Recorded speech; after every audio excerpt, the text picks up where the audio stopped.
Hello, welcome to Oxford Heirlooms. In this video, I'm going to begin to insert lace on the grid pattern that I have drawn on the handkerchief square. What I have is I have an 11-inch square that I have cut out. You could tear it, but sometimes it gets a little skewed, so I don't really like to tear handkerchief squares. Now, I used a friction erasable pen, okay, and I drew a line that's 1 1/4 inch away from each of the 4 edges, and I crisscrossed them because the insertion lace will go from end to end on all 4 of these places. Now, I have to be careful with my insertion lace because as I'm looking at it, this lace has a flow. It's directional, so it's flowing slightly this direction. So what I'm going to do is I think I'm going to turn it over and have it flow this way, I think. It's not Moline lace, so it's not one-sided, but it is directional. So I'm going to draw an arrow on each of my 4 sides so that as I attach the insertion lace, I'm going around in a circle and I'm not flopping back and forth.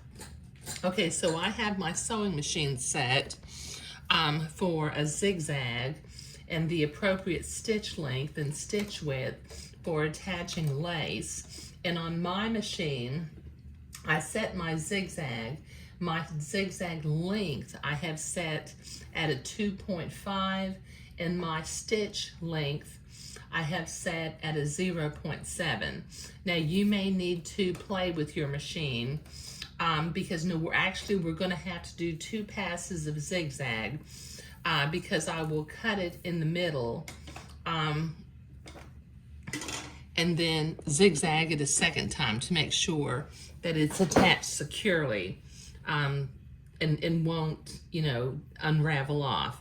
Okay, so as I'm looking at my lace, okay, so I'm going to line this up with the outside line,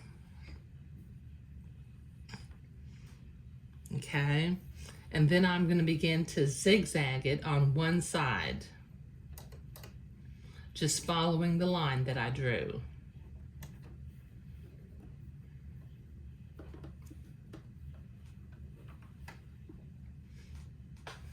My presser foot. It's up under here somewhere. There we go. Okay, so just line it up, the edge of the insertion lace with the line that you drew.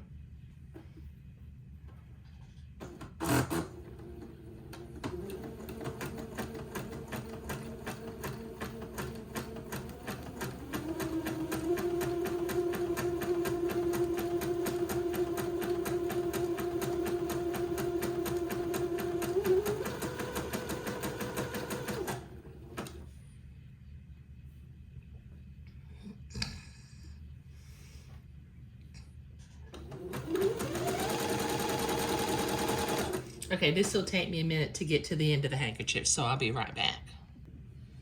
Okay, so I have that zigzagged on one side. Now I'm going to turn it around because for some reason when I zigzag, I like to have my lace on the right as I zigzag the line. So I'm going to zigzag the other side of the lace now.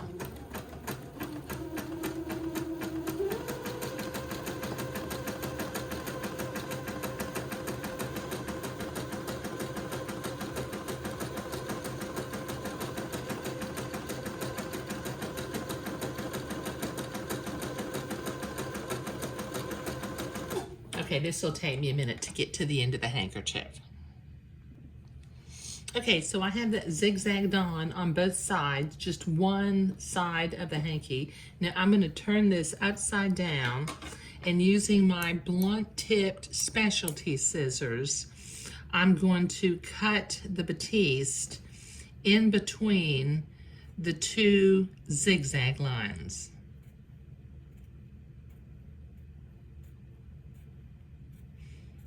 Just cut it right down the center.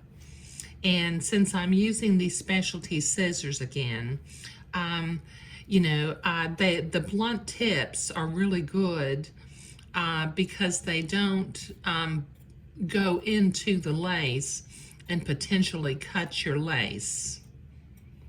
So I'll put a link down below in the video description if you want to get a pair. Okay, this will take me just a couple of seconds to get all the way to the other end. Okay, now I'm going to finger fold this batiste to the back side of the handkerchief. Since I'm using a friction erasable pen, I don't want to go use the iron because my other lines that I drew might disappear, and that would be problematic. So I'm going to fold that to the inside of the handkerchief, or the back side of the handkerchief. Fold it on one side, and then I'm going to come back and I'm going to fold the other side. And this is going to allow me to come back and zigzag the second time to hold that zigzag line safe, firmly and securely in place.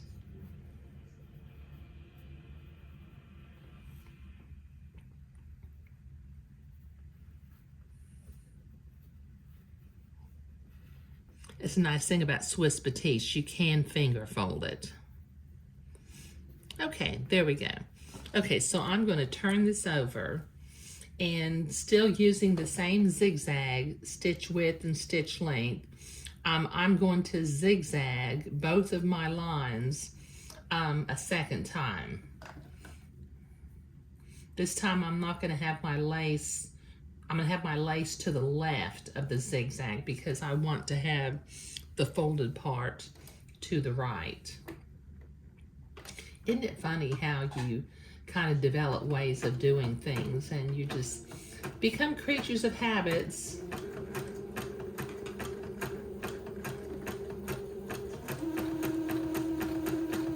Just zigzag right over what you zigzagged before. And since we have a small zigzag with it's not too much of a satin stitch in the first pass, it looks nice on the second pass also.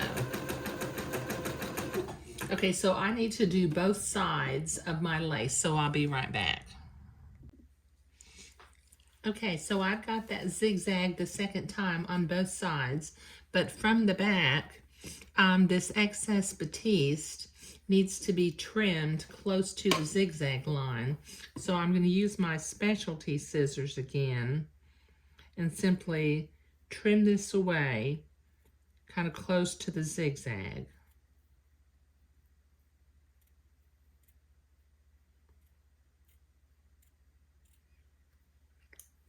Okay, this will take me a minute to get this all done.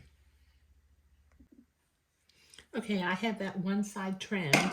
Now I'm going to repeat this process on the next side. Let me see, make sure that my direction is going the right direction. And I'm going to zigzag my lace following the line first.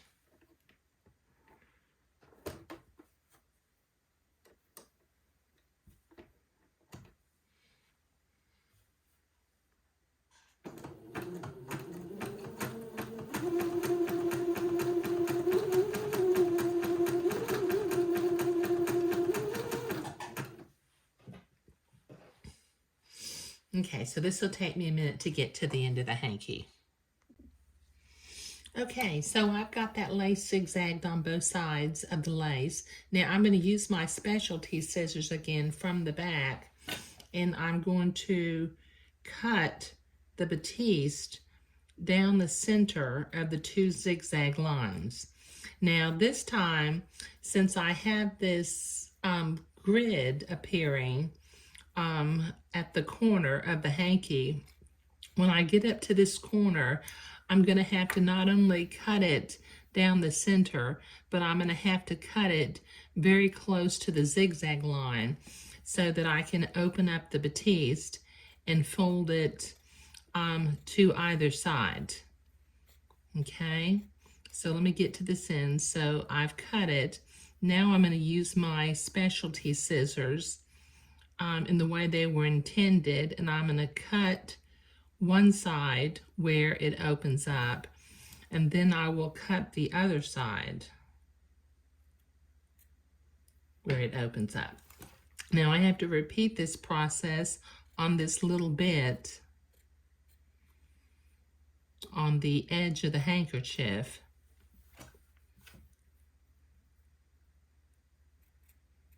Okay, now once again I'm going to finger fold, and then I will zigzag this batiste to the underside or the back side of the hanky. So this will take me a minute to get this all finger folded, and then I'll start zigzagging. Okay, so I've got that finger folded to the inside, and I'm going to start at one end and zigzag what I just zigzagged before a second time.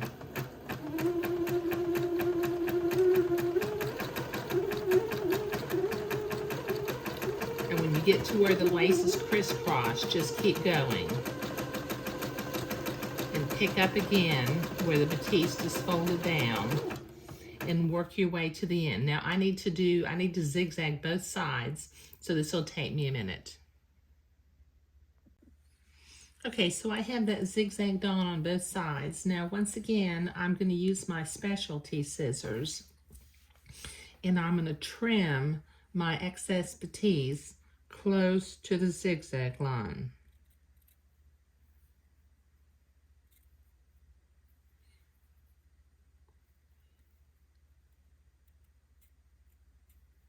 Okay, this will take me a minute to get this done. Okay, that's starting to look like a real pretty lace insertion. So I need to repeat this process 2 more times for the other 2 sides. And since I'm just doing the same thing over and over again, I will do these next 2 sections off camera. Okay, so I have zigzagged on the 4th and final piece of lace. Now I have trimmed, or not trimmed, I have cut down the center of the 2 outside pieces, but I've got this center piece here that I can't just easily put the scissors in. So what I have done was I pulled the lace using my fingernails. I pulled the lace away from the batiste, and using my specialty scissors, I clipped a little notch. Can you see that little notch that I clipped? Now I can put my scissors inside, if I can get them in there, and cut to each one of the ends where I can fold them over, finger fold them, and then zigzag that into place. But this will take me a minute to do. Okay, I have all of the insertion lace inserted in a grid pattern in the middle of the hanky, and I think that that's looking very, very pretty. And I did manage with my blue arrows to get my lace all going in a circular pattern. So in this video, what I was doing was I was inserting the lace in a grid pattern. In the next video, I'll begin to attach the lace along the sides and attend to the final details, which is going to be to embroider 3 initials into one of the corners. But thank you.